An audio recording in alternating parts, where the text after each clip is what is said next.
6 strategies to get more real estate appointments.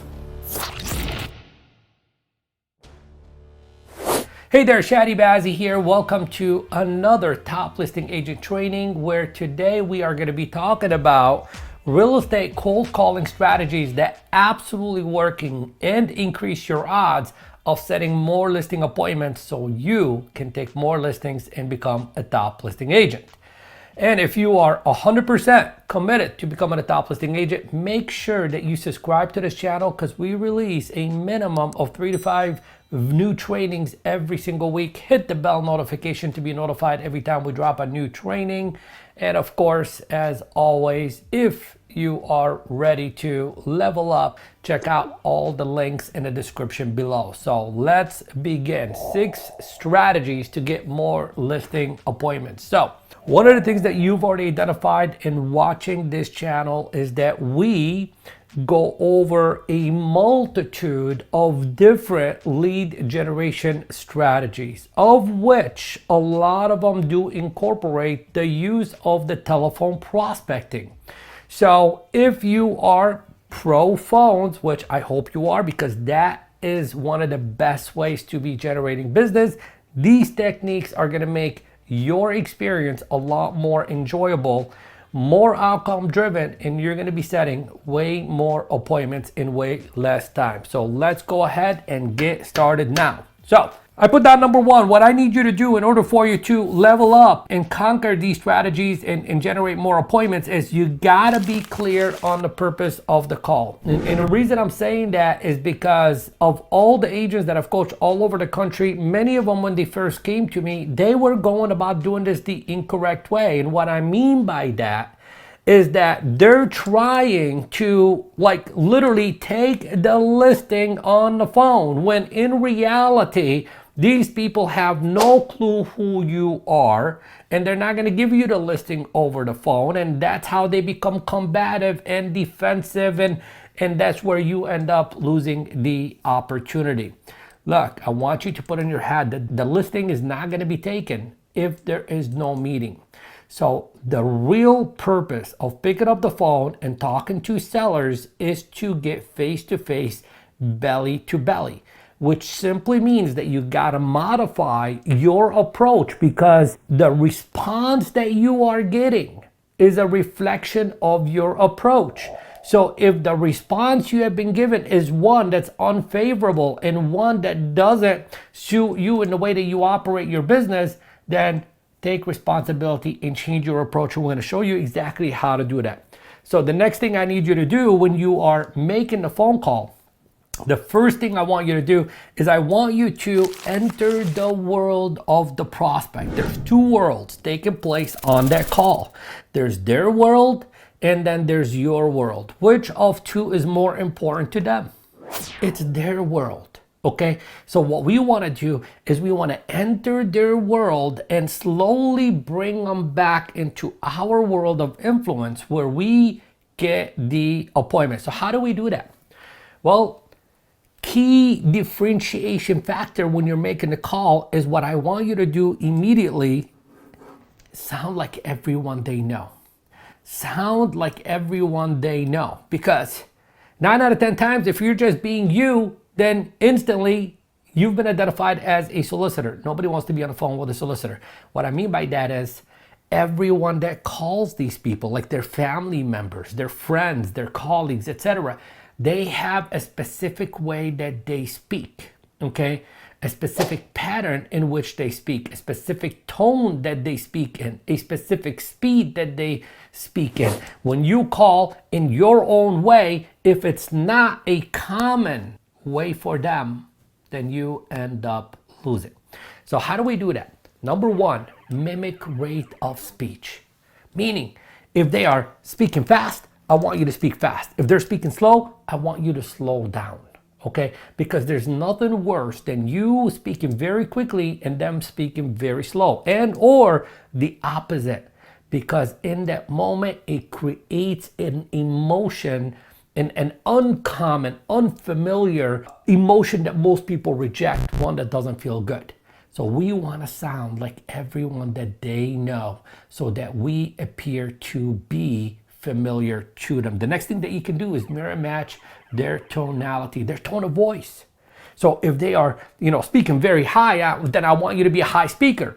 And if they are speaking a little bit softer and lower, then that's exactly what I want you to do. Now, 9 out of 10 times when I teach somebody this strategy, the first question they say to me is, are they going to catch me mimicking their rate of speech and tonality and everything else?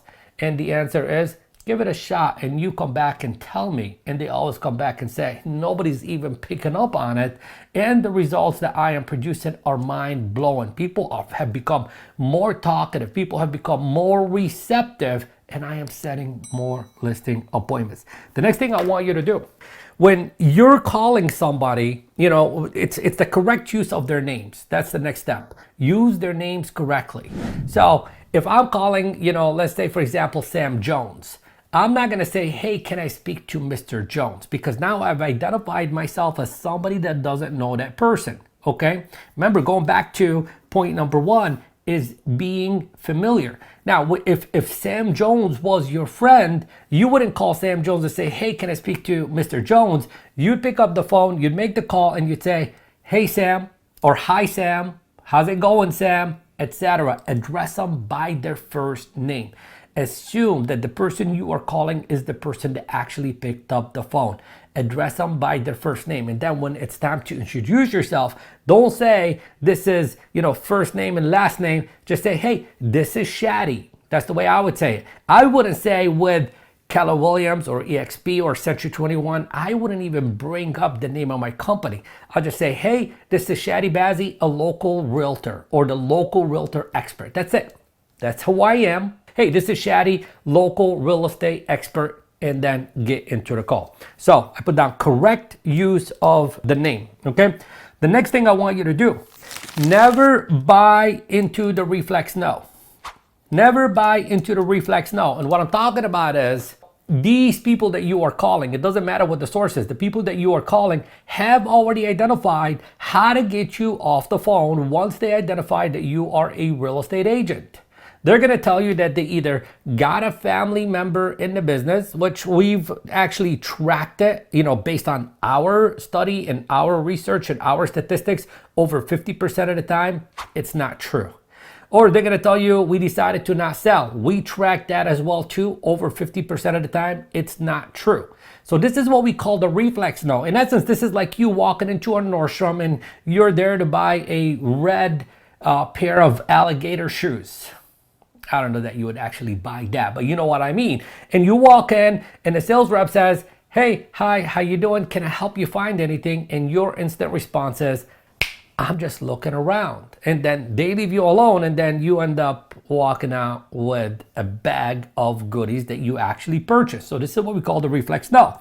So it doesn't matter what they say to you, okay? The next step is repeat and approve what they said. Just repeat and approve what they said. If someone says, well, I no longer want to sell my home, you could say, good for you. I totally understand that you no longer want to sell your home. What did I do here? Number 1, I let them know that I was listening. And number 2, I validated that this is their request and that's what they want, etc. And then I just move on to the next question. So repeat, approve, and ask the next question.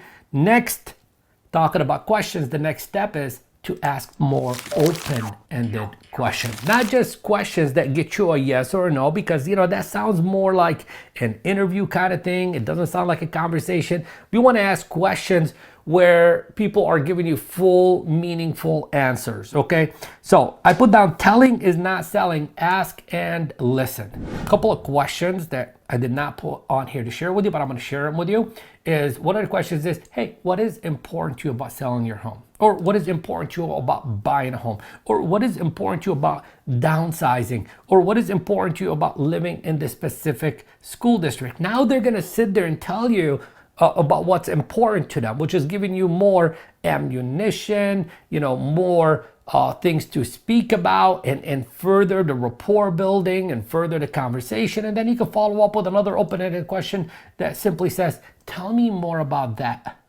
If they say something to you that's important to them, keep on talking about it. Tell me more about that is another good open-ended question. And the final point I put down right here is this. Never accept a no when a yes is still possible. Never accept a no when a yes is still possible. As a matter of fact, you should go ahead and, print out those words, type them out, print them out, and frame them and put them right there in front of your prospecting station. Never accept a no when a yes is still possible. What I want you to do is I want you to ask for the appointment more than the usual one time that 99% of the people do. Ask 2 times, 3 times, 4 times, 5 times, 6 times, 7 times, as many times as it takes to get the appointment. And then if you don't get the appointment after 4, 5, 6, 7 tries, then get off the phone politely and professionally. So these are the 6 strategies to have you setting and going on more listing appointments.